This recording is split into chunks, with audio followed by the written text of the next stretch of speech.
ప్రారంభమవుతున్నది.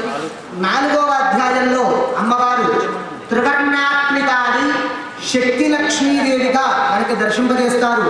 కాబట్టి అందరూ శక్తి లక్ష్మీదేవ్యా ఇదన్నమమానుకుంటూ నమస్కారం చేసుకోండి.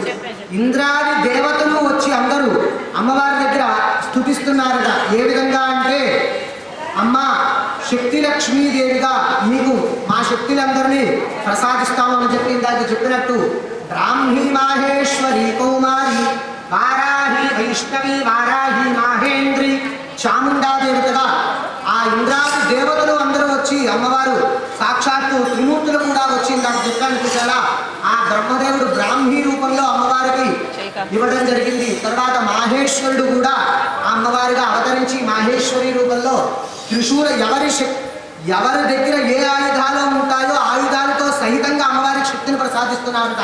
చూడండి, బ్రహ్మదేవుడు హంసరూపావాహిగా వచ్చి ఆ కమండలంతో బ్రహ్మచారిణిగా ఉన్నప్పుడు తర్వాత మనకి దసరాలో తర్వాత చెప్పడం జరిగింది. ప్రథమే శైలపుత్రీచ ద్వితీయం బ్రహ్మచారిణి తృతీయం చంద్రకంఠేది పుష్పాండేది చతుర్థకు తర్వాత చెప్తాను శ్లోకం.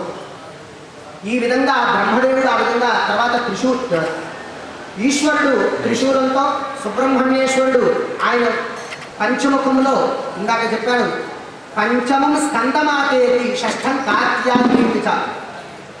ఆ విధంగా స్కందుడు కూడా అమ్మవారికి ఆయుధం జరిగింది. మనకి ఇక్కడ సప్తమాతృకులు మాత్రమే చెబుతారు, మహారాష్ట్ర ఇటువైపు అంతా అష్టమాతృకులు అని చెప్తారు. గణపతి కూడా తల్లికి ఆయుధాన్ని ప్రసాదించి శక్తిని ప్రసాదించాడు కదా. ఇక్కడ మనలో ఆచరణ లేదు, సప్తమాతృకులకు మాత్రమే ఆచరణ ఉంది. మహారాష్ట్ర అటువైపు అంతా అష్టమాతృకులుగా పూజిస్తారు అమ్మవారిని. కాబట్టి ఆ విధంగా విష్ణుమూర్తి వైష్ణవి లక్ష్మీదేవి రూపంలోనూ శంకు చక్ర గదాశాంగ శంఖచక్రంతో పాటు వారాహి అమ్మవారిని కూడా ఆ విధంగా మనం వారాహి నవరాత్రులు కూడా చేస్తాం. కాబట్టి ఆ విధంగా వారాహి చంద్రగంటేది పుష్పాండేది చతుర్థం ఆ విధంగా చంద్రగంటతో సహితంగా అమ్మవారి శక్తులు ప్రసాదించారు. తర్వాత ఇంద్రుడు కూడా, ఇంద్రుడు వాహనం గజేంద్రుడు సహితం కూడా అమ్మవారితో పాశము, ఇంద్రుడి చేతిలో ఎప్పుడు పాశం ఉంటుంది, ఆ పాశాన్ని కూడా అమ్మవారి శక్త్యాయుధంగా ప్రసాదించారు. ఆ చాముండాదేవి మాత్రం అమ్మవారి త్రినేత్రంలోంచి ఉద్భవించింది కాబట్టి చాముండాదేవిగా అమ్మవారి చెప్పబడడం జరిగింది. కాబట్టి ఇంద్రాది దేవతలు అందరూ వచ్చి ఈ శక్తి లక్ష్మిగా ఈ అధ్యాయంలో త్రివర్ణాత్మికాది శక్తి లక్ష్మీదేవిగా అమ్మవారికి శక్తిని ఇవ్వడం జరుగుతుంది. కాబట్టి అందరూ ధ్యానం నమస్కారం చేసుకోండి. ఇంద్రాది దేవతలందరూ కూడా అమ్మవారికి ధ్యానిస్తున్నారు. 4వ అధ్యాయంలో కూడీ ఫలం పచ్చి పక్కన